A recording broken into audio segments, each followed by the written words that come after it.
And at Hurlersheim,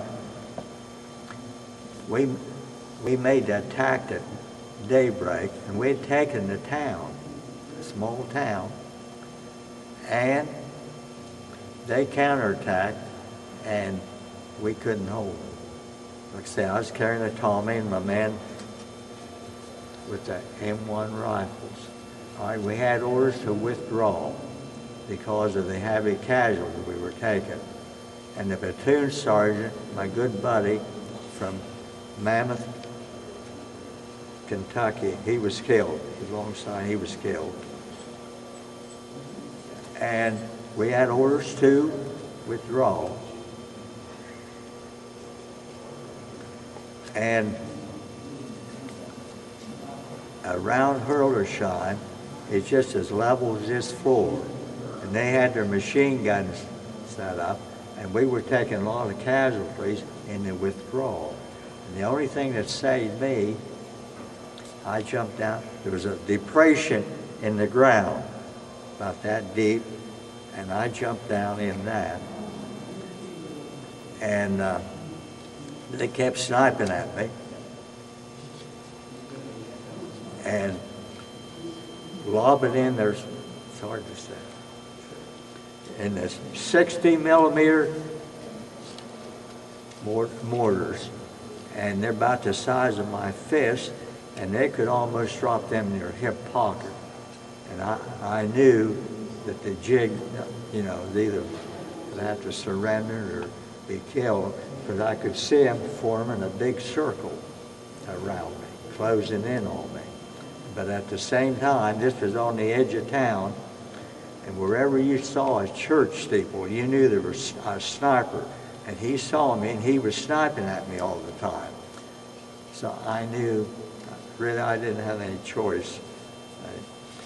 Anyway, after they captured me, one of my buddies, they brought him up and they shot him right there. And why, I don't know. And in the meantime, I remember Dad and Mother had given me a Lord Elgin watch for my graduation, and I carried that all the time with me. So I knew that I would be searched. You know. So I took that watch off, and I still have it. I put it down inside my boot. And I was never, they never found it. And I was searched many times. And finally I had down my instep. Also, in school, I never drank or smoked.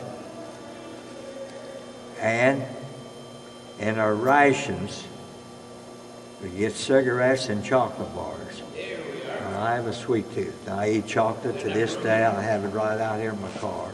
Mm-hmm. So, I'd always trade my cigarettes for chocolate. And this, now I was taken by the SS, and this officer was a tall, lanky fellow. He was a blonde, blue-eyed. And he searched me. And on those combat jackets, you had 4 big pockets. And these 2 pockets, I had 4 chocolate bars. And I thought that 100 times. He took all the chocolate bars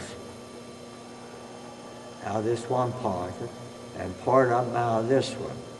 And I thought, like I said, many a time, and the only conclusion I could come up with, he knew I was going to be starved to death.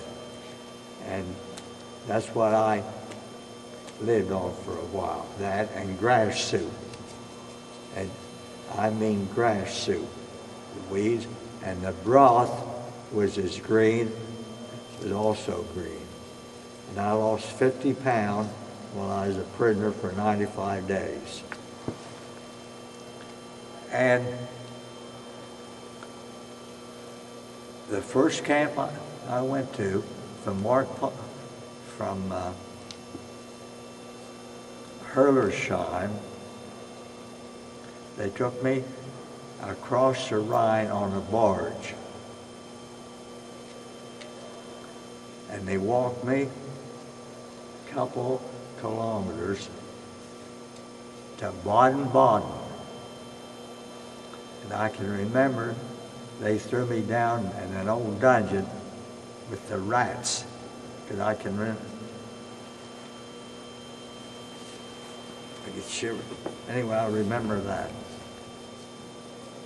And let me say now here, I was back to Europe again for 3 weeks this summer. And I went back to Baden-Baden, back to the building.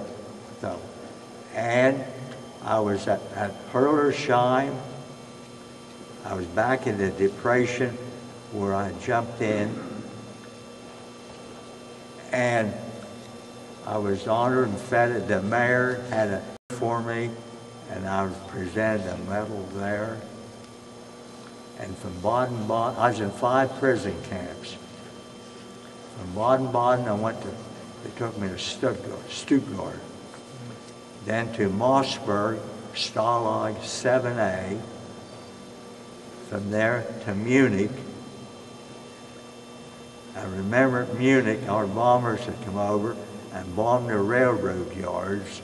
They had some prisoners out there working. It was so cold, but we weren't dressed for it, didn't have gloves. And when I would pick up a railroad tie, it pulled the flesh right off my fingers. I remember that. Then from Munich, we was taken to Pongo, Austria, Camp Stalag 18C. And that's where I was liberated on May the 8th. There was about 100 non-coms, non-commissioned officers there. And the ironic thing, the 143rd Regiment of the 36th Division is the one that liberated us. They were at Kitzbühel, Austria, and they came up to Pongo, and they said we were the last camp to be liberated. That was on May the 8th. So I was captured on the 3rd of February, the POW for 95 days. And from there at Pongo, there's mostly Russians, and they'd been there since the beginning of the war. And we knew when we got liberated, we knew to stay there.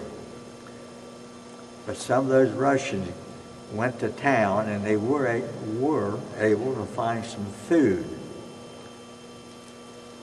And I remember seeing a good many of them. They ate this gorge of food, and their stomachs bursted. I remember seeing it. And then in a couple of days, the doctors came in and checked us out. And we were eating baby food. We could only eat 2 or 3 teaspoonfuls at a time, but they wanted us to eat 5 or 6 times a day. And they explained to us how it was with these Russians, that they'd been prisoners for 2 or 3 years, and nothing in their stomach when they got such a gorge. I remember seeing it. It killed them. But anyway, from Pongo, Austria, they trucked us to Salzburg. And from Salzburg, they flew us to Reims, France, in C-47s. And that's where I met General Eisenhower and greeted us. Then from there, they trucked us to Le Havre, and that's when we sailed for home.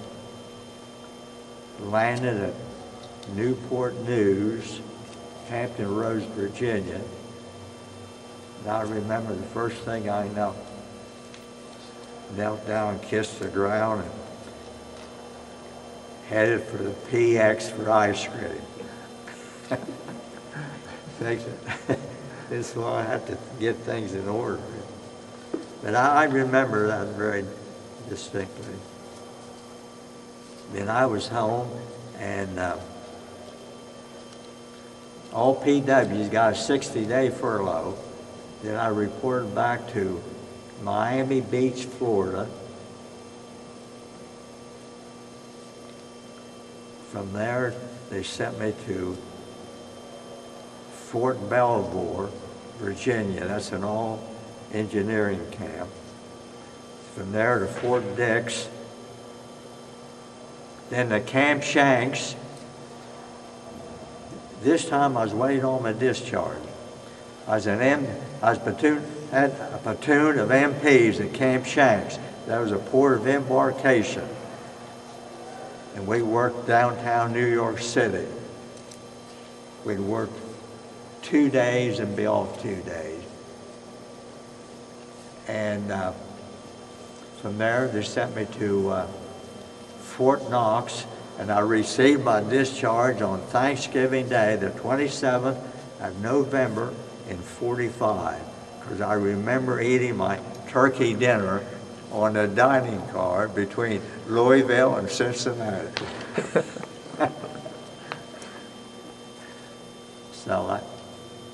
But I had over 300 days of frontline duty, frontline, facing the enemy. I knocked a tank, Rick Wire. I was back there this summer. When I went back this summer, I was back to as many of the places as I could be when I was in combat. And went back to work on the outskirts of the Rick Wire, where we stayed at the hotel.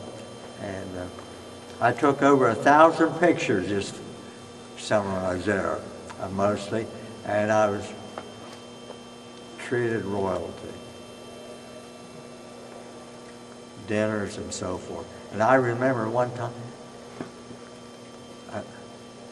at a knoll, a small town, my platoon captured that city, and I keep in touch with the mayor, and he had a dinner for me, and about 50 townspeople, they remembered about it. And this is what they gave me, A-N-O-U-L-D. Now that's in the Vosges Mountains in France.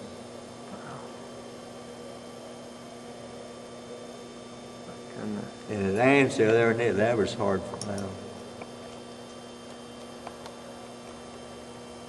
I'm just lucky to make it. I don't know how I made it, really. Grace of God.